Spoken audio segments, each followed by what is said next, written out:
अस्सलाम वालेकुम to all of you, hope so you all are fine and doing very well. तो आज आपकी खिदमत में हम एक नई वीडियो के साथ हाजिर हुए हैं, जो कि आज थायराइड पैथोलॉजी के ऊपर होगी। इसमें हम hyperthyroidism, hypothyroidism and the thyroid cancer के बारे में देख लेंगे। और इसमें से बहुत ज़्यादा एमसीक्यूज आते हैं एनआरई में, तो वो जो एमसीक्यूज पास में आ चुके हैं उनको भी हम डिस्कस करेंगे, ठीक है, जैसे जैसे हम टॉपिक करेंगे, ठीक है जी। तो सबसे पहले तो भाई साहब आपको हाइपरथायराइडिज्म, सबसे पहले तो भाई आप सबको फिजियोलॉजी आनी चाहिए। फिजियोलॉजी की मैंने लेक्चर डिटेल से दी हैं, अच्छे से दी हैं, और एक सिंपल लैंग्वेज में दी है, सिंपल वे में एक्सप्लेन किया हुआ है, ठीक है जी। तो सबसे पहले तो आपको पता होना चाहिए कि what is hyperthyroidism and what is hypothyroidism. तो क्योंकि इन चीज़ों को जब हम देख लेंगे, तो इन चीज़ों को देखने के बाद फिर हम जो है वो फर्दर जो हाइपरथायराइडिज्म की जो डिफरेंट डिजीज़ हैं, उनको हम अच्छे से कवर कर पाते हैं, ठीक है जी। तो यहाँ पर आप हेडिंग दे दें या नोट्स बना लो। नोट्स तो मैं आपको एट द एंड जब ये सिस्टम खत्म होगा वो मैं आपको प्रोवाइड कर ही दूंगा, लेकिन आप कोशिश किया करो कि एक मरतबा जो है वो घर से लाजमी आप बुक से पढ़ लिया करो। फर्स्ट एड यूज़ कर लो, कोई भी यूज़ कर लो, first aid is best for, ठीक है। तो व्हाट इज हाइपरथायराइडिज्म? तो हाइपरथायराइडिज्म जो है, it is a condition in which your thyroid hormones the T3 and T4 become increase, ठीक है जी। और इससे ऑपोजिट हाइपोथायराइडिज्म में क्या होता है? इससे ऑपोजिट ये होता है कि T3 T4 जो है वो डिक्रीज हो जाता है। अच्छा, मैं ऐसे करता हूँ कि मैं हाइपरथायराइडिज्म करवा लेता हूँ, बाकी जो हाइपोथायराइडिज्म उसका उल्ट हो जाएगा, ठीक है, क्योंकि स्क्रीन छोटी है तो दोनों को कंपैरिजन करना मुश्किल हो जाता है। तो मैं साथ साथ बताता जाऊंगा, ठीक है जी। तो हम हाइपरथायराइडिज्म पर फोकस करते हैं। इसकी काजेज क्या है? What are the causes for hyperthyroidism? तो इसकी जो है ग्रेव्स डिजीज काज है, मोस्ट इंपॉर्टेंट, ये आगे हम पढ़ेंगे, ठीक है। इसकी पिट्यूटरी एडिनोमा काज है, ठीक है जी। और इसकी एक्सेस ऑफ आयोडीन आपकी काज है, ठीक है जी। इसके ऑपोजिट जो है हाइपोथायराइडिज्म की कौन कौन सी काज हो सकती हैं? The first one is very very important, Hashimoto's thyroiditis, ठीक है, ये याद रखना है। शिहान सिंड्रोम, ये किन वुमेन्स में हमें देखने को मिलता है? उन वुमेन्स में जो कि नॉर्मल डिलीवरी के बाद या सी सेक्शन के बाद उनको पोस्टपार्टम हेमरेज हुआ हुआ था। इसके बारे में डिटेल से मैंने करवा दिया हुआ था पिछली वीडियो में, होप सो यू अंडरस्टैंड। लेकिन इसमें जो मेजोरिटी ऑफ द हार्मोन जो है वो लैक होता है, वो प्रोलैक्टिन होता है। लेकिन चूंकि ये पिट्यूटरी ग्लैंड की डिजीज है शिहान सिंड्रोम, तो इसमें डिफरेंट बाकी हार्मोन भी जो है वो भी डिक्रीज होते हैं, लाइक TSH, जो कि आपकी जो थायराइड ग्लैंड पर जाकर वर्क करता है to synthesise T4 and T3, ठीक है जी। अब आ जाओ कि हमें सिम्टम्स, हम क्लिनिकल फीचर जो है वो कौन से देखने को मिलते हैं, ठीक है। जो क्लिनिकल फीचर हाइपरथायराइडिज्म के होंगे उससे उल्ट जो है वो हाइपोथायराइडिज्म के होंगे। बड़ा इजी है, ठीक है, एक डिजीज एक को याद कर लिया, बाकी खुद ब खुद याद हो जाता है, ठीक है। तो इसमें होता ही है कि दिस इज, इसमें ज्यादा हाइपर का मतलब ज्यादा होता है, तो इसमें आप हाइपर एक्टिव होते हो, ठीक है। ये हाइपो एक्टिव हो जाएगा, ठीक है जी। उसके बाद इरिटेबल आप हो जाते हो, सारी बात है। जब आप हाइपर एक्टिव हो जाए तो फिर आपकी तबीयत में एक इरिटेबिलिटी आ जाती है, ठीक है। जब आप इरिटेबिलिटी आ जाती है और हाइपर एक्टिव हो जाते हो तो आपको इंसोम्निया भी देखने को मिलता है, ठीक है जी। उसके बाद आ जाओ diarrhoea. Why diarrhoea? Because of there are increase GIT motility, ठीक है। जब इंक्रीज GIT मोटिलिटी होगी, होगा क्या कि आपको जो मोशन की फ्रीक्वेंसी है वो ज़्यादा हो जाएगी, ठीक है। तो जब मोशन की फ्रीक्वेंसी ज़्यादा हो जाएगी तो वो जो अब्जॉर्प्शन की एक फंक्शन है आपके इंटेस्टाइन का, वो भी रिड्यूस हो जाएगा, ठीक है। No absorption, so you can say कि आपको माल अब्जॉर्प्शन हो सकती है ना, ठीक है।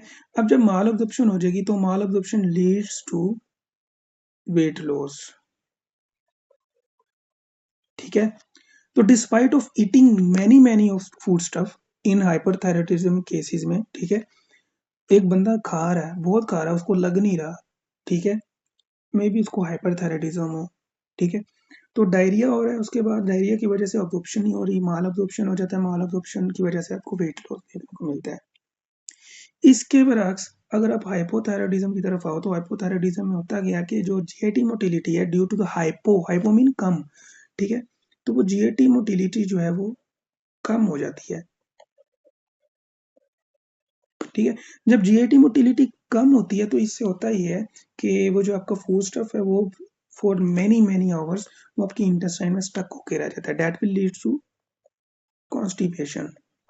तो ये डायरिया का उल्टी हुआ ना, इससे होता ही है कि एक बंदे को फिर भूख भी नहीं लगती, जारी बात है, बंदे की इंटेस्टाइन फुल है, स्टोमक पीछे से बैक प्रेशर भी फुल होता है, उसको भूख भी नहीं लगती, लेकिन वो वेट गेन करता है because of there is a maximum absorption going on in those patients, ठीक है। तो इसमें क्या होगा, वेट गेन, ठीक है जी। उसके बाद आ जाओ, हीट इंटॉलरेंस इन पेशेंट्स में देखने को मिलता है, ठीक है, और इन पेशेंट में आपको कोल्ड इंटॉलरेंस, ठीक है,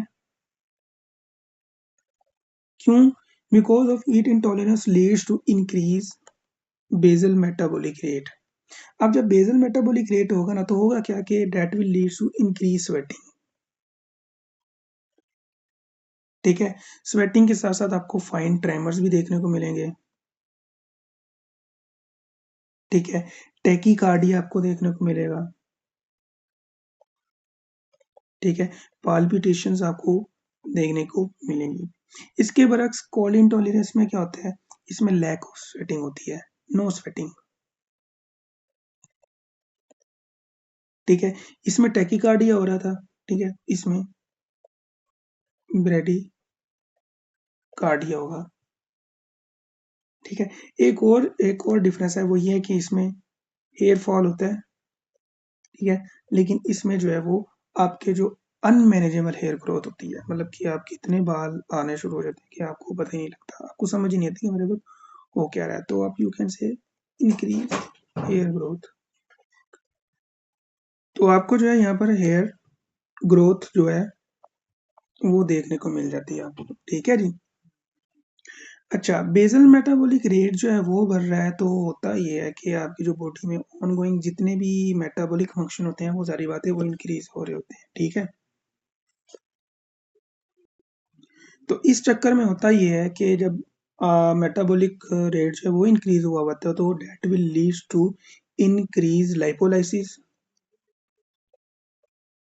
ठीक है, वेट लॉस की एक वजह ये भी है इसमें, ठीक है, लाइपोलाइसिस होती है, लाइपोलाइसिस होगी तो उसमें क्या होगा, फ्री फैटी एसिड मिलेंगे, जब फ्री फैटी एसिड मिलते हैं that is new raw material for gluconeogenesis. तो जब ग्लूकोनियोजेनेसिस होगी तो आपकी बॉडी में जो है वो क्या होगा, वो शुगर जो है वो बढ़ जाएगी, that will lead to hyperglycaemia. इसके बरक्स हाइपोथायराइडिज्म में जो है वो कहानी उल्टा, उसमें हाइपोग्लाइसीमिया होता है because of there is a decrease basal metabolic rate. तो ये था सारा कुछ हाइपरथायराइडिज्म और हाइपोथायराइडिज्म। इसको ट्रीटमेंट क्या है ये हम फर्दर जो है जब हम आगे डिस्कस करेंगे what is Graves disease and what is Hashimoto's thyroiditis, तो उसमें हम इसके ट्रीटमेंट भी देख लेंगे, लेकिन एक हल्के से पॉइंट के लिए याद रख लो कि हाइपरथायराइडिज्म में हमने T4 T3 को कम करना है, then you should give the drug methimazole. इन दो ड्रग्स के बारे में बहुत क्वेश्चन आते हैं, एनप्रोपाइल थियोयूरासिल, ठीक है, और एक आपने याद रख लेना है बीटा ब्लॉकर्स, इनको हम आगे डिस्कस करेंगे, ठीक है। हाइपोथायरॉयडिज्म में होता ये है कि आपके पास T4 T3 नहीं होता तो आपने लीवो थायरॉक्सिन देनी होती है, ठीक है, T4 होता है, ये T4 क्या होता है, फिर जाके पेरिफेरी में जो है वो कन्वर्ट हो जाता है T3 में। एक बात हमेशा याद रखनी है कि T4 जो है वो T3 में कन्वर्ट हो सकता है बट T3 रिवर्स नहीं हो सकता T4 में, ये बात हमने लाजमी याद रखनी होती है, ठीक है।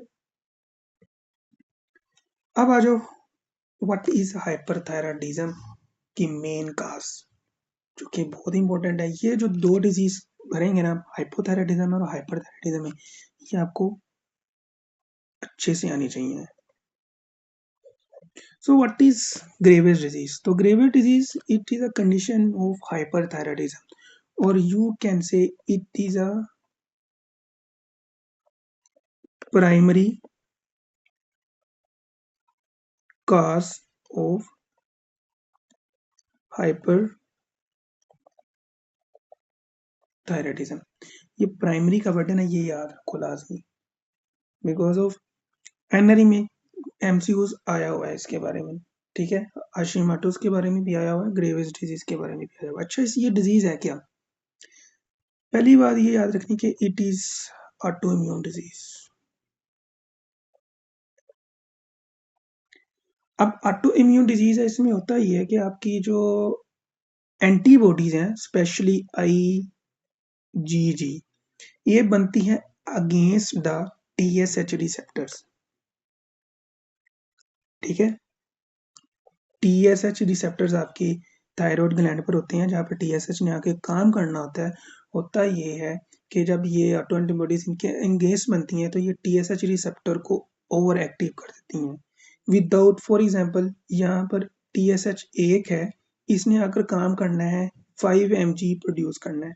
अब जब ये ऑटो एंटीबॉडीज इसके अगेंस्ट बनेगी तो होगा क्या कि ये जो TSH तो एक ही है, लेकिन अब ये 5 mg के बजाय 20 mg बना रहा है, T3 T4। ठीक है, ये समझाने की कोशिश कर रहा हूँ मैं। ठीक है, तो ये TSH से रिसेप्टर्स होते हैं, उनकी सेंसिटिविटी को इंक्रीज कर देती हैं ऑटो एंटीबॉडीज। ठीक है, और ये specially type 2 hyper sensitivity reaction है। ठीक है, ठीक है जी। तो ये जो आपका TSH जो है रिसेप्टर, उनकी सेंसिटिविटी बढ़ जाती है, that will leads to the increase production of T4 and T3। ठीक है, अब ये हमें क्लासिकली किन में देखने को मिलता है? ये मोस्टली जो है हमें वुमेन्स में देखने को मिलता है of child bearing age, 20 to 40 years आप कह सकते हो। ठीक है, इसके क्लिनिकल फीचर्स क्या हैं?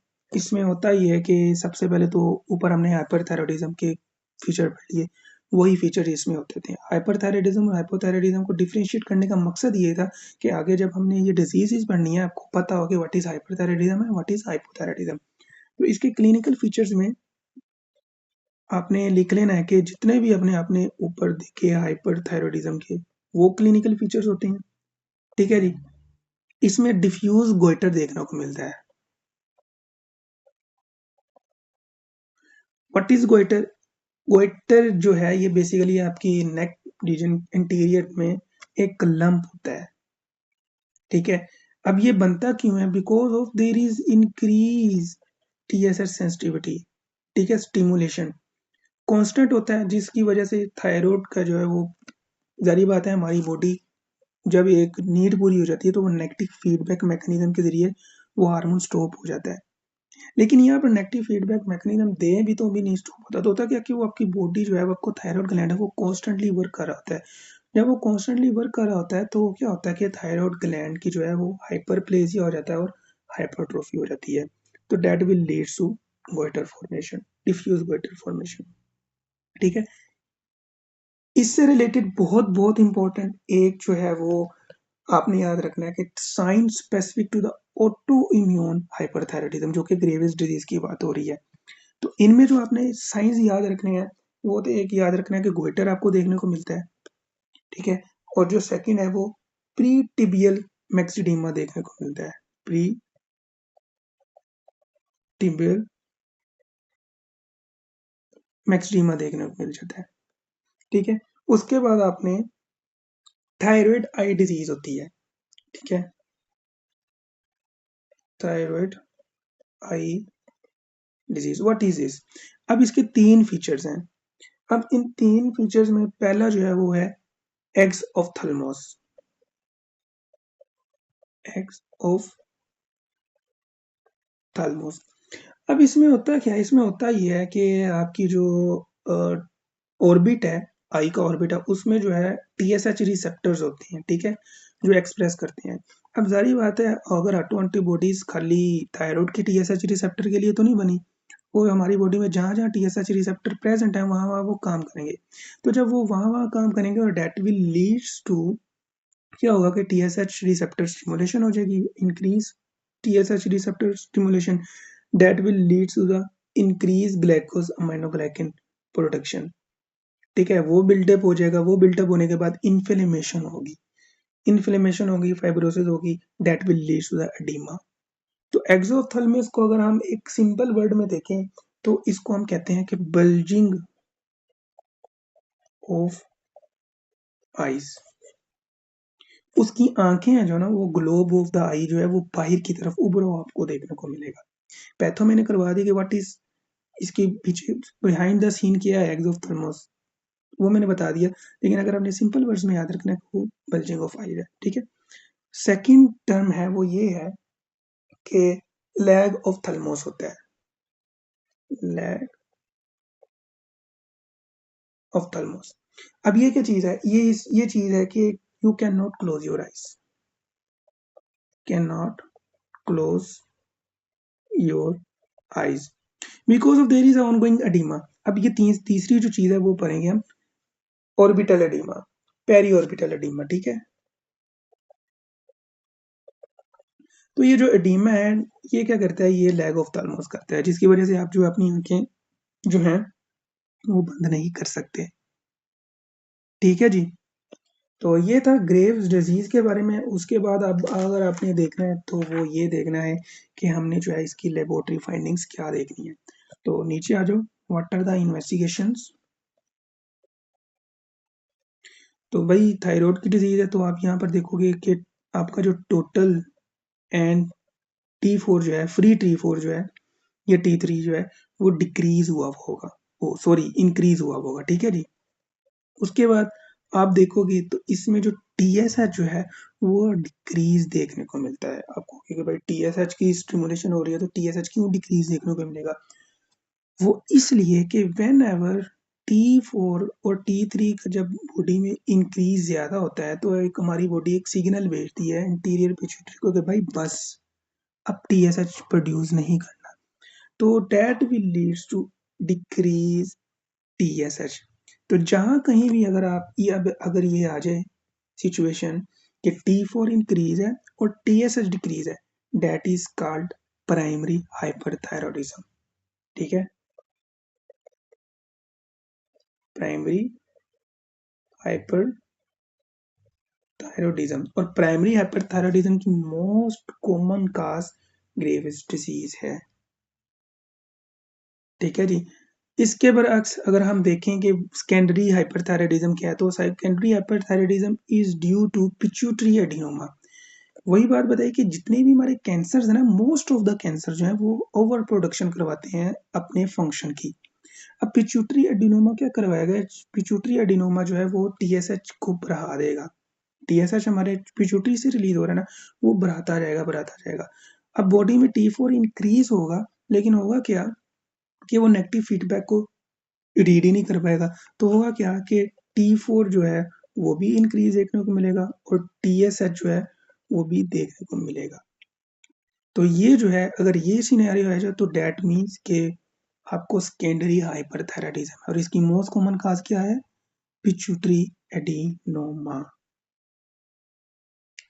ठीक है जी, इन बंदों में आप ग्लूकोज देखोगे तो हम ऊपर हाइपरथायराइडिज्म के फंक्शन उसके जो फीचर्स हैं उसमें देख के आए थे कि बेसल मेटाबॉलिक रेट जो है वो इंक्रीज हुआ होता है, जिसकी वजह से आपकी जो है मेटाबॉलिक प्रोसेस जो आपकी बॉडी में वो इंक्रीज हो जाते हैं। तो डेट मीन्स कि आपकी आपको हाइपरग्लिसीमिया भी होगा। तो जब आप इनकी शुगर चेक करोगे तो आपको हाइपरग्लिसीमिया देखने को मिलेगा। ठीक है, इसका ट्रीटमेंट में आ जाओ, तो ट्रीटमेंट इसका जो है वो हमने करना होता है, वो उसमें हम देते हैं इनको 3 किस्म की ड्रग्स। ठीक है, ऊपर मैं बता के आया हाइपरथायराइडिज्म में methimazole, propylthiouracil and beta blockers. Beta blocker जो है बेसिकली हम देते नहीं है, लेकिन अगर पेशेंट को पाल्पिटेशंस हो रही हैं, टेकिकार्डी हो रहा है, then you have to go for beta blockers also like propranolol. ठीक है, तो ये आपने ड्रग्स देनी होती हैं। अच्छा, अब इसके बारे में बाइनरी में क्वेश्चंस आए हैं बहुत ज़्यादा। ठीक है, पहला क्वेश्चन ड्रग से रिलेटेड है, वो ये है कि what is the treatment of palpitation in hyperthyroidism. ठीक है, तो मैं सिर्फ आंसर्स लिखूंगा, मैं जो क्वेश्चन है वो रीड आउट करूंगा, क्योंकि मुझे जल्दी से वीडियो वाइंड अप करनी है। लंबी हो जाएगी वीडियो, तो मैं सिर्फ क्वेश्चन रीड करूंगा और आंसर राइट करूंगा। What is the treatment of palpitations in hyperthyroidism? तो ऊपर मैंने बताया कि आपने बीटा ब्लोकर्स देने होते हैं, लाइक प्रोप्रानोलोल। ठीक है, एक ये क्वेश्चन हो गया, ये लाजमी याद रख लो। ठीक है, एक क्वेश्चन आया हुआ था कि what is the treatment of hyperthyroidism in pregnancy. ठीक है, तो प्रेगनेंसी में हाइपरथायरॉयडिज्म का ट्रीटमेंट जो है वो डिपेंड करता है कि जो प्रेग्नेंट हुआ मैंने उसका ट्राइमेस्टर कौन सा चल रहा है, आया कि फर्स्ट चल रहा है, सेकंड चल रहा है, थर्ड चल रहा है। तो यहाँ पर मुझे बड़ा थोड़ा सा अजीब सा लगा, वहां पर सिर्फ ऑप्शन था मेडिसिन। ठीक है, तो अब इन मेडिसिन को हम डिस्कस करते हैं। आपने देनी होती है PTU, propylthiouracil in first trimester, और यहाँ पर होती है मेथीमेजोल, ये आपने देनी होती है second to onward. Why we can't give PTU in the second and why we can't give methimazole in first? Because of PTU हम इसलिए देते हैं फर्स्ट ट्राइमेस्टर में, because of it is not teratogenic, ये प्लेसेंटा क्रॉस नहीं करती। ठीक है, उस सॉरी प्लेसेंटा ये क्रॉस करती है, लेकिन क्योंकि तब आपका जो बेबी फीटस है उसके ऑर्गन अभी बने नहीं होते प्रॉपर, या यूं कह लो कि वो एक प्रॉपर वे में उनकी ऑर्गेनोजेनेसिस नहीं हुई होती। ठीक है, तो इसमें होता ये है कि एक तो ये टेरेटोजेनिक नहीं होते, जिसकी वजह से हम पीटीओ जो है वो फर्स्ट ट्राइमेस्टर में रिकमेंड करते हैं। मेथीमाजोल हम फर्स्ट ट्राइमेस्टर में इसलिए रिकमेंड नहीं करते क्योंकि डेट इज टेरेटोजेनिक। ठीक है, ये आपके जो फीटस के ऑर्गन है उनको डैमेज करेगी। ठीक है, why PTU can't given in second to third trimester? ठीक है, बिकॉज ऑफ आपके सेकंड टू थर्ड ट्राइमेस्टर में आपके ऑर्गन बन चुके होते हैं। तो ये जो पीटीयू है ना, ये प्लेसेंटा क्रॉस करके आपकी लिवर को डैमेज करेगी बेबी के, तो डेट विल काज हिपैटोटॉक्सिसिटी। तो ये जो मेथिमाजोल है ना, ये सेकंड टू थर्ड ट्राइमेस्टर में हम देते हैं, बिकॉज ऑफ तब ये टेरेटोजेनिक का जो डर है वो खत्म हो जाता है, बिकॉज ऑफ ऑर्गन बन चुके होते हैं, अब उन्होंने मेच्योर होना होता है। ठीक है, तो मेथिमाजोल जो है इसके लेसर साइड इफेक्ट्स हैं, इस वजह से जो है वो PTU we give in the first trimester and methimazole we give in second and third trimester. ठीक है जी, एक क्वेश्चन आया हुआ था कि which of the following is first line drug for treatment of hyperthyroidism? तो वहां पर आपको ऑप्शन मिलेंगे, पीटीयू भी मिलेगा आपको, वहां पर आपको मेथिमाजोल भी देखने को मिलेगा, वहां पर आपको बीटा ब्लॉकर भी देखने को मिलेगा, और एक आधी और ड्रग होगी। हमेशा याद रखिएगा कि पीटीयू ठीक है, एक अच्छी ड्रग है, लेकिन we always give methimazole in Graves disease and thyroid storm. ठीक है, अब ये थायराइड स्टोन क्या चीज है? अब ये जो थायराइड स्टोन है ना, ये बेसिकली यूं कह लो कि ये ऐसी कंडीशन है, थायराइड स्टोन से ही आपको नाम से पता चल रहा है कि इसमें मैसिव अमाउंट ऑफ हार्मोन जो है वो रिलीज होता है। इसमें होता ये है कि आपका जो ऑलरेडी हाइपरथायराइडिज्म की कंडीशन होती है वो अच्छे से ट्रीट नहीं हुई हुई होती। ठीक है, एक तो ये काज होगी। ठीक है, आप अच्छे से मेडिसिन नहीं ले रहे होते, जिसकी वजह से आपका जो थायराइड हार्मोन है वो बूस्ट कर जाता है। ठीक है, इसमें अदर हार्मोन भी लाइक कोलमाइंस वो भी एलिवेट हो जाते हैं। ठीक है जी, अब ये जो मेथिमाजोल है ना, ये हम मोस्टली जो है ग्रेव्स डिजीज और थायरोस्टोम के पेशेंट में देते ही देते हैं, ये फर्स्ट ड्रग ऑफ चॉइस है। तो आपने हमेशा जो है जो drug of choice for hyperthyroidism है, आपने मेथिमाजोल लगाना है। ठीक है, क्योंकि इसके साइड इफेक्ट्स बहुत कम है और बेटर टॉलरेबल है। तो ये बात आपने याद रखनी है। बीटा ब्लॉकर्स हम नहीं देते। बीटा ब्लॉकर्स जो है हम तब देंगे जब patient feels a palpitation, tachycardia etcetera etcetera. लेकिन बीटा ब्लॉकर्स का एक और फंक्शन है, वो ये है कि बीटा ब्लॉकर जो है वो पेरिफेरी में टी फोर की जो है वो T3 में कन्वर्जन को इनहिबिट करता है, तो beta blocker is also a good choice. ठीक है, लेकिन ये हम नहीं देते, rather than we have to give symptomatic relief for the patient. ठीक है, ये हो गया ग्रेव्स डिजीज हाइपरथायरॉयडिज्म। अब आ जाओ, एक और कंडीशन है मल्टी नोड्यूलर गोइटर। ठीक है, व्हाट इज दिस?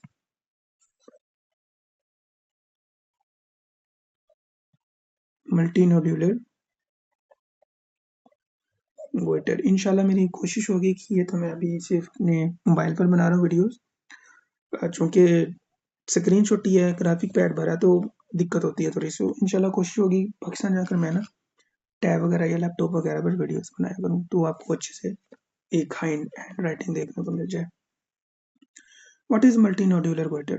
ठीक है, ये एनलार्ज थायरॉयड ग्लैंड होता है विद मल्टीपल नोड्यूल्स। ठीक है, ये मेनली हमें देखने को मिलता है उन पेशेंट में जो कि आयरन डेफिशिएंसी में होते हैं। ठीक है, ये नॉन टॉक्सिक होता है, यूजुअली नॉन टॉक्सिक मतलब कि यू थायरॉयड होता है, अपना काम कर रहा होता है नॉर्मली। ठीक है, लेकिन इसमें होता ये है कि जो आपका जो टीएसएच इंडिपेंडेंट जो होता है ना, T4 रिलीज, वो इनरिस्पॉन्सिव टू नेगेटिव फीडबैक हो जाता है, जिसकी वजह से आपको जो T4 है वो बढ़ता रहता है। That will lead to the hyperthyroidism, जिसको हम टॉक्सिक गोइटर भी कहते हैं। तो ये मल्टीनोडुलर गोइटर के बारे में थोड़ा सा पॉइंट था, व्हाट इज ब्ला ब्ला ब्ला, ये आपने याद रख लेना। Hope so. Graves disease, what is thyroid storm, ये पता लग गया होगा। फर्स्ट एड की बुक जब आप उठाओगे तो उसमें हाइपरथायराइडिज्म में एक तो ग्रेव्स डिजीज दिया हुआ है, टॉक्सिक मल्टीनोडुलर गोइटर दिया हुआ है, थायराइड स्टोन दिया हुआ है, उसके बाद एक डिजीज है जोड पेस्टो फेनोमेना, ये दिया हुआ है। इनको पढ़ने की जरूरत नहीं, इसमें से आएगा भी नहीं। मोस्ट इंपॉर्टेंटली जो क्वेश्चन आना वो ग्रेव्स डिजीज से आना है, बस इनफ। ग्रेव्स डिजीज को लेकिन आप अच्छे से अपने फिंगर टिप्स पे रखो, मैंने अच्छे से एक्सप्लेन कर दिया आपको। अब आ जाओ हाइपोथायरॉयडिज्म। ठीक है, तो व्हाट इज हाइपोथायरॉयडिज्म? तो हाइपोथायरॉयडिज्म जो है, इसमें सबसे पहले तो आपने हाइपोथायरॉयडिज्म के बारे में अपन पढ़ लिया कि व्हाट इज हाइपोथायरॉयडिज्म, लेकिन अब जो है इसकी कुछ कंडीशंस है उनको देखना है हमने। तो फर्स्ट वन है वो है क्रेटिनिज्म।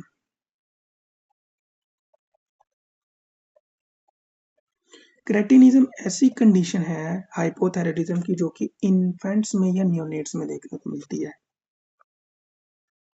इन्फेंट्स एंड नियोनेट्स, क्यों? Because of there women's have iron deficiency. ठीक है, और you can say thyroid atrophy हो जाती है during the development of organs. ठीक है, तो ये जो थायराइड डिस्मोर्फोजेनेसिस है ना, ये लैब का क्वेश्चन है, most common cause of cretinism है। ठीक है, थायराइड एजेनेसिस हो सकती है जिसकी वजह से आपका थायराइड ग्लैंड नहीं बनता बेबी में, जिसकी वजह से थायराइड नहीं बनता, हाइपोथायराइडिज्म हो जाता है।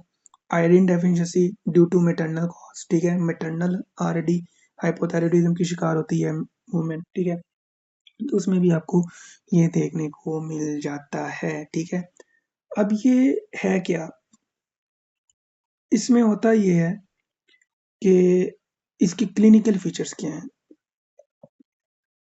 What are the clinical features? तो क्लिनिकल फीचर्स ये हैं कि पोटेड बेली होती है। जब आप बेबीज को देखोगे ना, इनके बेबीज को, तो इनकी पोटेड बेली होती है। पोटेड बेली मतलब ऊपरी हुई बेली, फूला हुआ पेट, because of there is a decrease GIT motility. Hypothyroidism में ऊपर हम पर क्या आएंगे, हाइपोथायरायडिज्म में डिक्रीज जीआईटी मोटिलिटी होती है। जब डिक्रीज जीआईटी मोटिलिटी होती है तो that will lead to accumulation of fluid, constipation होगी ना, तो वो पोर्टेड वैली आपको देखने को मिलेगी। ठीक है, इन बच्चों में पेलनेस होती है because of there is decrease RBC protection. Puffiness on the skin होती है। ठीक है, प्रोट्रियन ऑफ द स्किन होती है। प्रोट्रूटेड लंग कह रहा हूँ, प्रोट्रूटेड टंग आपको देखने को मिलती है, जिसको हम मैक्रो ग्लोसिया भी कहते हैं। इनकी जुबान बहुत बड़ी होती है। ठीक है, अब चूंकि आपको जो हाइपर थायराइड हार्मोन है T4 T3, that is very very crucial for brain development and your skeletal muscle mass. तो जब हाइपोथायराइडिज्म है तो होगा क्या कि पुअर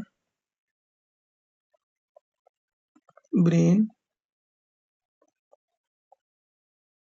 डेवलपमेंट होगी। पुअर ब्रेन डेवलपमेंट के होने के साथ साथ जो है वो स्केलेटल मसल की भी डेवलपमेंट जो है वो भी पुअर होगी। ठीक है, तो आप ये देखोगे इन पेशेंट में, इनमें जो ड्रग आप दे सकते हो वो लीवो थायरोक्सिन दे सकते हो। ठीक है जी, ये था क्रिएटिनिज्म के बारे में थोड़ा सा कि व्हाट इज क्रिएटिनिज्म। अब जो मोस्ट इंपॉर्टेंट है ना, उस पे आ जाओ कि what is Hashimoto's thyroiditis.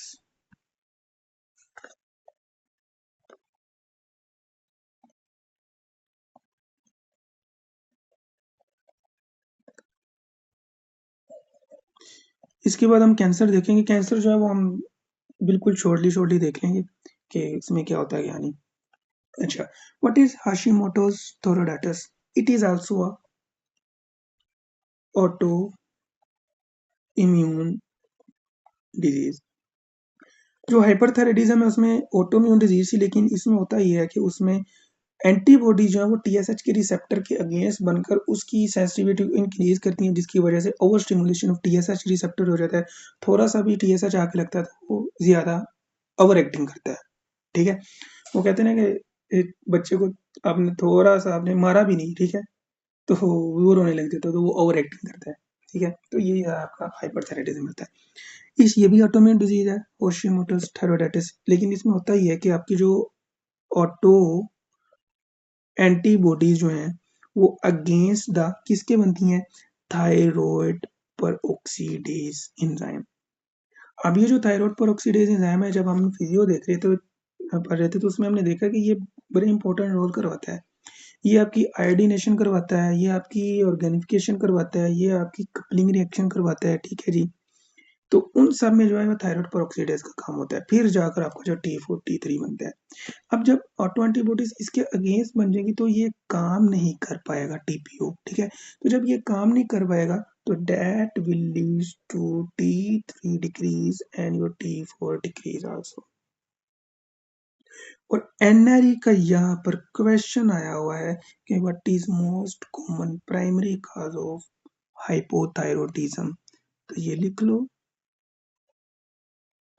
What is most common primary cause of hypothyroidism. तो ये आपने लिखना है कि ये जो है ये आपका हाशिमोटो थायरॉइडाइटिस है। ठीक है जी, अब इसमें जो है most common cause of secondary hypothyroidism वो हाइपोपिट्यूटरिज्म है। ठीक है, हाइपोपिट्यूटरिज्म हमने देखा उसमें शिहान सिंड्रोम भी आ जाता है, उसमें पिट्यूटरी एपोप्लेक्सी भी आ जाता है, लेकिन मोस्ट कॉमन आपने शिहान सिंड्रोम लगा देना है। ठीक है जी। अच्छा, अब इसके क्लिनिकल फीचर्स क्या हैं? What are the clinical feature for this? तो क्लिनिकल फीचर जो है वो आपके हाइपोथायरॉयडिज्म के तो हो गई होंगे।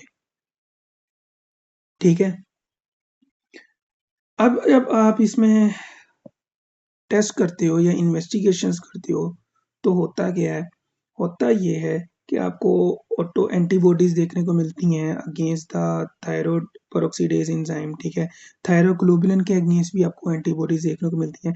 तो अगर आप फाइंडिंग देखोगे ना तो थायरोग्लोबिन एंटीबॉडीज आपको देखने को मिलेंगी एंड टीपीओ एंटीबॉडीज आपको देखने को मिलेंगी। तो ये याद रखना लाजमी। ठीक है, autoimmune disease of the hypothyroidism that is Hashimoto thyroiditis.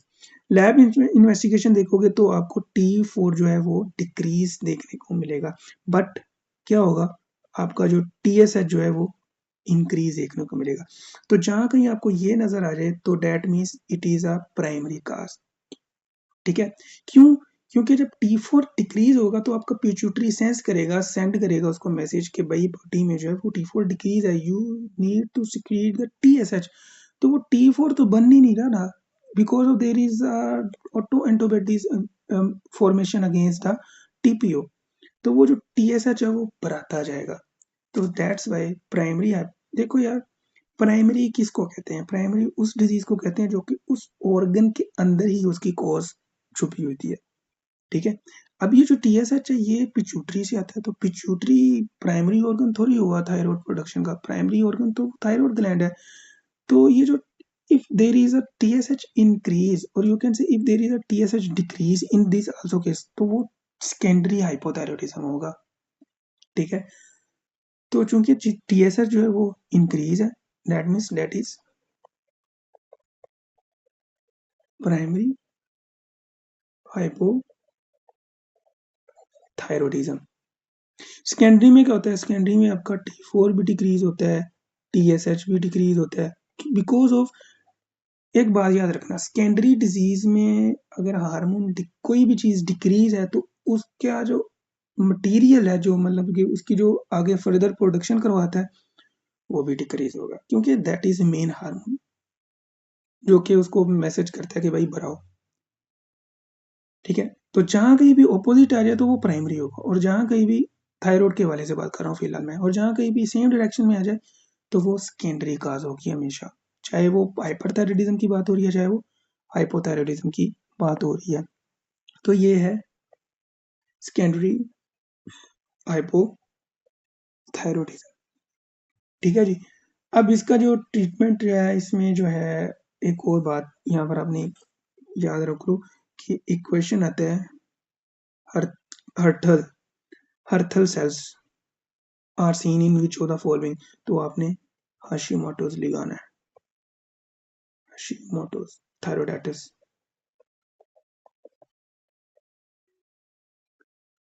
ठीक है जी। अब चूंकि आपकी बॉडी में T4 नहीं है, या यूं कह लो कि आपकी बॉडी में आपका थायराइड ग्लैंड, थायराइड हार्मोन नहीं है, then you have to go for levothyroxine, या आप उस बंदे को रख दोगे। ठीक है, ये होगा हाशिमोटो थायरोइडाइटिस। ठीक है जी।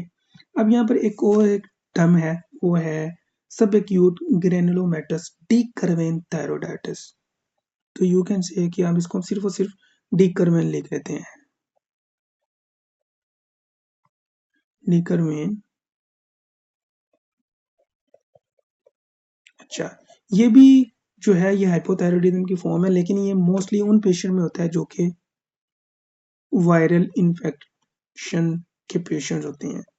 ठीक है, तो जहाँ कहीं भी आपको हाइपोथायरॉयडिज्म के फीचर्स आते हैं और साथ में आपको वायरल इन्फेक्शन की भी ये एक हिंट मिल जाए, तो you have to go for de Quervain thyroiditis, अगर ऑप्शन है वहां पर। ठीक है जी, तो ये आपने याद रखना है। उसके बाद एक और टर्म है, उस पे आ जाओ, तो वो है रीडल फाइब्रोसिंग थायरोइडाइटिस। रीडल फाइब्रोसिंग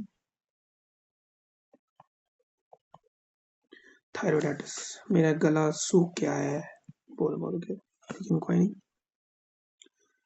अच्छा, इसमें होता ये है कि एक तो ये फाइब्रोसिंग का फाइब्रोस है, तो फाइब्रोसिंग जहाँ भी मतलब आए तो वहाँ पर आपने एक तो ये मतलब ही लेने का, वहाँ पे फाइब्रोसिस हो रही है। ठीक है, अब जहाँ कहीं पे फाइब्रोसिस भी आ जाए तो आपने एक वर्ड याद रखना है कि वहाँ पे ऑन गोइंग क्रोनिक इन्फ्लेमेशन हुई भी होगी, क्योंकि क्रोनिक इन्फ्लेमेशन के बगैर फाइब्रोसिस नहीं होती। ठीक है, अब क्रोनिक इन्फ्लेमेशन होती है तो that will lead to extensive fibrosis, ठीक है, ऑफ द थायराइड ग्लैंड। ये इतना सख्त हो जाता है, आप जब लगाते हो कि, तो वो टेंडर, नॉन टेंडर मास होता है, बहुत सख्त होता है, जिसको हम हार्ड एज फूड भी कह सकते हैं। ठीक है, और इतना सख्त होता है कि आपको पता है कि आपके थायराइड ग्लैंड है, उसके पीछे ट्रेकिया है, तो होगा क्या कि जब इतना सख्त होगा तो वो जो ट्रेकिया है वो प्रेस हो जाएगा, तो वो जो ट्रेकिया प्रेस होगा तो आपका जो एयरवे जो है वो प्रेस हो जाएगा, तो जब एयरवे प्रेस हो जाएगा तो आपको डिफिकल्टी इन ब्रीदिंग होगी। ठीक है जी, तो ये आपने देखने को ये आपने देखना है, अगर ये आपको इस तरह का केस आ जाता है, एटसेट्रा एटसेट्रा। ठीक है जी, तो ये था जी, what is hypothyroidism, what is hyperthyroidism, what is Graves disease and what is thyroid storm. ठीक है, उसके बाद हाइपोथायराइडिज्म में हमने हाशिमोटोस देखा क्या होता है, उसके बाद हमने डीकर्वेन थायरोइडाइटिस देखा, फिर रीडल फाइब्रोसिस थायरोइडाइटिस देखा। होप सो कि आपको इस चीज की समझ आ गई होगी।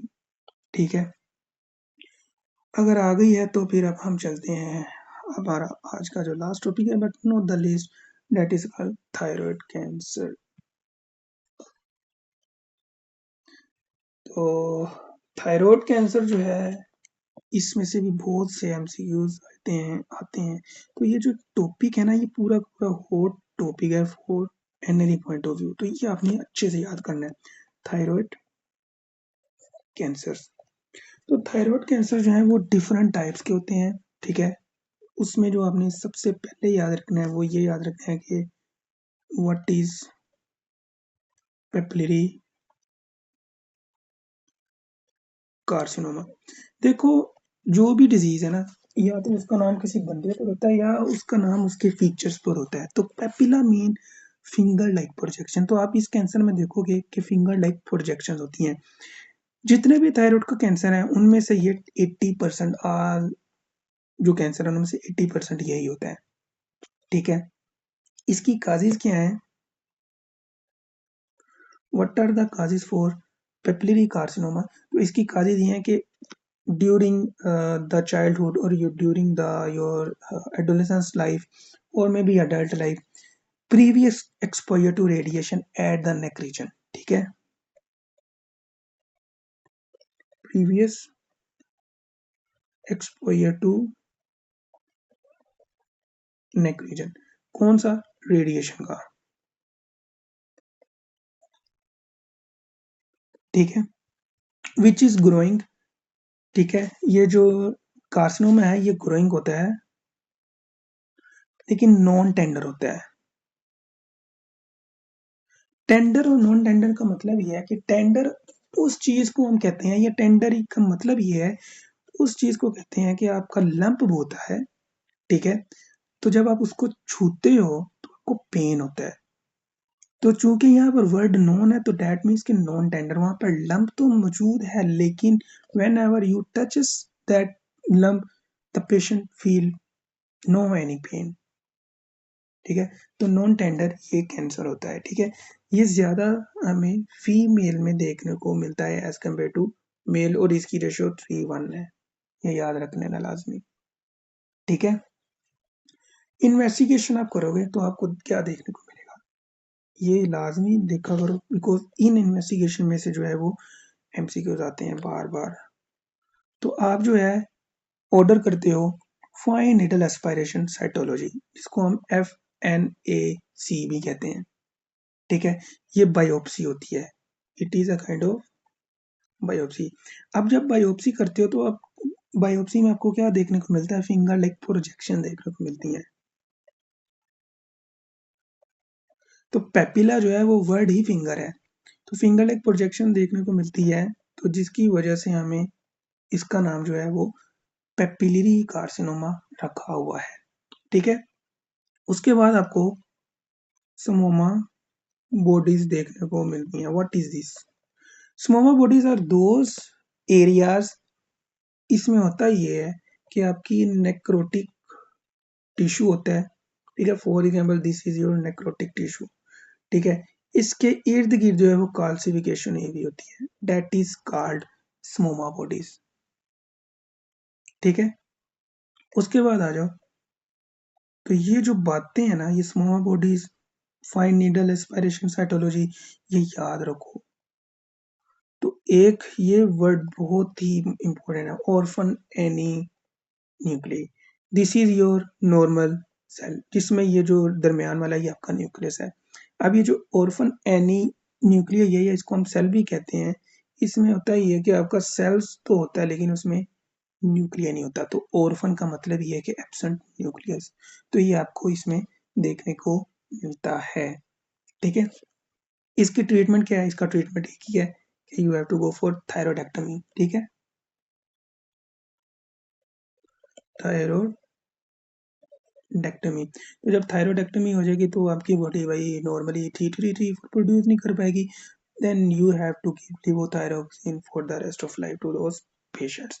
इसकी प्रोग्नोसिस बड़ी अच्छी है, अगर वक्त पर इसका इलाज हो जाए तो गुड प्रोग्नोसिस है। 80% आप कह सकते हो, जैसे 80% उसका मोस्ट ऑफ द कैंसर है ये। अब इन थायराइड कैंसर तो इसकी प्रोग्नोसिस भी जो है वो बड़ी अच्छी है, ठीक है जी। अब आ जाओ हमारे दूसरे कैंसर पर, that is called follicular carcinoma. तो ये जो फोलिकुलर कार्सिनोमा ये अराइज होता है from the follicular cells of the, नाम से जाहिर पता लग रहा है, तो ये अराइज होता है from the follicular cells of the thyroid, and that is second most common cancer of the thyroid gland. ठीक है, ये जो कैंसर है ना, ये इन्वेड हो सकता है to the different part of the body through haematogenous spread. Haematogenous spread, तो ये वेरी वेरी वेरी इंपॉर्टेंट है, बिकॉज ऑफ एनरी का एक क्वेश्चन आया हुआ इसके बारे में कि which of the following thyroid cancer spread via haematogenously. तो ये आपने मार्क करना है कि हिमेटोजेनियसली जो है वो फोलिकुलर कार्सिनोमा है, वो स्प्रेड होता है।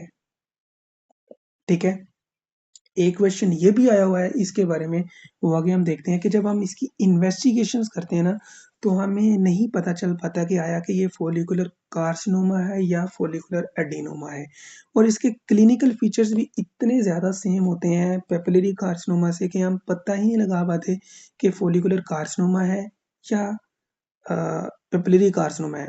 फिजिकल एग्जामिनेशन जब आप करते हैं तो फिर आप नीडल बायोप्सी करते हैं, ऊपर हमने देखा कि फाइन नीडल एस्पायरेशन साइटोलॉजी, जब वो कर लेंगे तो हमें डिफ्रेंशिएट हो जाएगा कि आया कि ये फोलिकुलर था या पेपिलरी था। ठीक है, पेपिलरी रूल्ड आउट हो गया, अब ये फोलिकुलर कार्सिनोमा। अब हम फोलिकुलर कार्सिनोमा की बायोप्सी तो कर लेते हैं, लेकिन हमें ये नहीं पता चल पाता कि इसमें जो है ये एडिनोमा है या कार्सिनोमा है। तो ये जो है आया हुआ था एमसीक्यू से कि which of the following cannot be diagnosed only through thyroid biopsy। ठीक है, तो आपने ये मार्क करना है कि फोलिकुलर कार्सिनोमा जो है वो थायराइड बायोप्सी से ओनली जो है वो डायग्नोज नहीं होता। ठीक है, इसके लिए थायराइडेक्टमी नेसेसरी होती है। ठीक है जी, इसका भी जो ट्रीटमेंट है वो यही है कि थायराइडेक्टमी हम करते हैं, पेशेंट में भी सर्जिकल रिमूवल करते हैं, तो ये आपने याद रख लेना है। ठीक है, उसके बाद आ जाओ मेड्यूलरी कार्सिनोमा। अब ये पैराथायरॉयड का है, लेकिन चूंकि हम देख रहे हैं अभी, तो अभी हम देख लेते हैं इसको भी। आप सबको पता है कि आपके जो पैराथायरॉयड ग्लैंड है वो पीछे होते हैं। ठीक है जी, चार होते हैं टोटल, सुपीरियर होते हैं, इन्फीरियर होते हैं, थर्ड एंड फोर्थ फ्रेंजियल पोर्स से ये बनते हैं। हमने फिजियोलॉजी में देखा था, या जब हम एम्ब्रियो की डेवलपमेंट देख रहे थे उसमें भी देखा था हमने। ठीक है जी, तो ये जो मेड्यूलरी कार्सिनोमा है ये बेसिकली होता है पैराफोलिकुलर सेल का carcinoma. Parafollicular cell carcinoma. ठीक है, अब जब ये पैराफोलिकुलर सेल कार्सिनोमा होगा तो आप सबको पता है कि जो आपको पैराफोलिकुलर सेल है वो क्या सिक्रीट करते हैं, वो सिक्रीट करते हैं काल्सीटोनिन। तो आपकी बॉडी में जब आप इन्वेस्टिगेशन करेंगे तो आपको काल्सीटोनिन इंक्रीज देखने को मिलेगा। नॉर्मली काल्सीटोनिन का फंक्शन क्या था, ये पैराथायरॉयड हार्मोन के साथ काम करता है। पैराथायरॉयड क्या करता है, वो इंक्रीज करता है सीरम कैल्शियम लेवल, और जब इंक्रीज हो जाता है बहुत ज्यादा कैल्शियम लेवल बॉडी में, तो काल्सीटोनिन रिलीज होता है। वो क्या करता है, वो कैल्शियम को दोबारा बोन में जाकर डिपॉजिट करवाता है। तो काल्सीटोनिन जब बहुत ज्यादा हो जाएगा तो होगा क्या कि आपकी जो बॉडी में जो सीरम कैल्शियम है वो डिक्रीज हो जाएगा। तो जब आपका बॉडी में सीरम कैल्शियम डिक्रीज हो जाएगा, तो आप सबको पता है कि calcium is very very helpful in contractions of the muscles. तो आपके जो मसल हैं उनका स्पाज्म हो जाएगा, spasm of the muscles, specially your hand muscles. ठीक है, तो इस कंडीशन को हम कहते हैं टेटनी। तो टेटनी जो है हमें वो मेडुलरी सेल कार्सिनोमा में देखने को मिलती है। इसकी काजेज क्या है, इसकी काज में आपने रट जीन म्यूटेशन लिख लेनी है लाजमी। ठीक है, इसका ट्रीटमेंट क्या है, इसका ट्रीटमेंट यही है कि सर्जिकल रिमूवल करेंगे, और सर्जिकल रिमूवल के बाद जो है वो हम कैल्शियम इन्फ्यूजन या कैल्शियम सप्लीमेंट वगैरह पेशेंट्स में देंगे। ठीक है जी, अब आ जाओ last but not the least, anaplastic cancer. Anaplastic cancer, तो ये जो कैंसर है ना, ये वेरी रेयर है। पहली बात तो ये रेयर है, तो ये जितना रेयर है ना उतना ही अग्रेसिव भी है। और ये इतना अग्रेसिव है कि इसकी पुअर सेल डिफरेंटिएशन होती है कि हम नॉर्मल सेल को और एक नॉर्मल सेल को डिफरेंशिएट ही नहीं कर पाते कि आया कि इसके फीचर्स क्या हैं। तो ये जितना ही रेयर है उतना एग्रेसिव है, मतलब यू कैन से कि it is the most malignant of all the thyroid cancer. ठीक है, और ये जो कैंसर है मेलिग्नेंट है, तो जिसकी वजह से ये मेटास्टाइज हो जाता है to nearby regions like respiratory tract most importantly. तो जब रेस्पिरेटरी ट्रैक या ट्रेकिया में जो ये मेटास्टाइज हो जाएगा तो होगा क्या कि वहाँ पर ये भी ये कैंसर करेगा। ठीक है, उसके बाद वो ट्रेकिया को कंप्रेस कर देगा, वो एयरवे जो है उसको रिड्यूस कर देगा, तो आपके जो लंग है वो फंक्शन नहीं कर पाएंगे, तो जिसकी वजह से आपको आपकी डेथ हो सकती है। बैड प्रोग्नोसिस होता है इसमें because of there is a airway obstruction. ये जो है वो मोस्टली किन में होता है, ये मोस्टली जो है ये ओल्डर पेशेंट्स में होता है एसोसिएटेड विद P53 जीन। आपने हमेशा याद रख लेना कि ओल्डर पेशेंट में होता है। ठीक है, और ये P53 जीन के साथ होता है। आपने इसको यूं याद रखना है कि ये जो P53 है ना, ये guardian of all the gene होता है। आपकी बॉडी में डेली बेसिस पर मिनिमम टू मिनिमम भी 20,000 म्यूटेशंस होती हैं। तो देखो अल्लाह ताला की कुदरत का निज़ाम कि वो 20,000 म्यूटेशंस होने के बावजूद भी आपको कैंसर नहीं हो रहा। तो ये जो P53 है ना, this is guardian of all the genes. ये आप कह लो कि घर का सरबराह है, अब्बा जी है। तो जो ओल्डर बंदे होते हैं, ओल्डर पेशेंट होते हैं, वो भी घर के सरबराह होते हैं। तो यू कैन से कि जो एनाप्लास्टिक है वो ओल्डर पेशेंट्स में होता है ज़्यादा। और वो क्यों होता है? क्योंकि P53 जीन में म्यूटेशन हो जाती है। एक बात हमेशा याद रखना कि जब कभी भी कैंसर होता है तो वहाँ पर म्यूटेशंस एक जीन में नहीं होती, वहाँ पर मल्टीपल जीन्स में म्यूटेशंस होती हैं। और हमेशा याद रखना कि हमारी बॉडी के जितने भी कैंसर्स हैं, about 70% cancers are due to mutations in P53 gene. Because ये जो जीन है ये अपोप्टोसिस करवाता है। जब कभी हमारे सेल में कोई एरर आ गया तो ये अपोप्टोसिस करवा दे। पहले तो ये उसको कहेगा ना कि भाई जाओ अपना मटेरियल सही करके आओ। वो जब बार बार उसमें एक एरर आता जाएगा तो ये गरीब बात है। आपको पता है कि ओल्डर पेशेंट होते हैं, बुढ़ापे वाले, उनमें चिड़चिड़ापन होता है। एक ही चीज को बार बार लेकर वो चिड़चिड़े हो जाते हैं, तो ये भी चिड़चिड़ा हो जाता है। तो जब ये चिड़चिड़ा हो जाता है तो ये भाई कहता है कि भाई अब तू अपोप्टोसिस पर ही जा। तो वो तो अपोप्टोसिस हो जाएगी, प्रोग्राम सेल डेथ। तो जब प्रोग्राम सेल डेथ हो जाएगी तो होगा क्या कि वो जो है वो म्यूटेटेड जो सेल है वो आगे फर्दर जो है वो ग्रो नहीं कर पाएगा। तो दैट्स वाई कि जब कभी भी इस जीन में म्यूटेशन होगी तो ये जीन खराब हो जाएगा, तो ये अपोप्टोसिस नहीं करवा पाएगा। तो जब अपोप्टोसिस नहीं करवा पाएगा तो वो जो म्यूटेटेड सेल है ना वो लूप में आ जाएगा, और लूप में आने के बाद वो ग्रो करता चला जाएगा, जिसकी वजह से कैंसर हो जाता है। वो कहते हैं ना कि भरे के जाने से रोन के चले जाती हैं, तो ऐसी है कि P53 के जाने से आप भी गए। ठीक है जी। तो ये एक छोटा-सा कांसेप्ट था, जो आपको मैंने अच्छे से फनी वे में एक्सप्लेन कर दिया। अब आ जाओ लास्ट पे थोड़ा-सा हम देखेंगे बस, इससे ज़्यादा नहीं जाएँगे। What is thyroidectomy? तो थायरॉइडेक्टोमी वो प्रोसीजर है जिसमें हम थायरॉइड ग्लैंड को रिमूव कर देते हैं।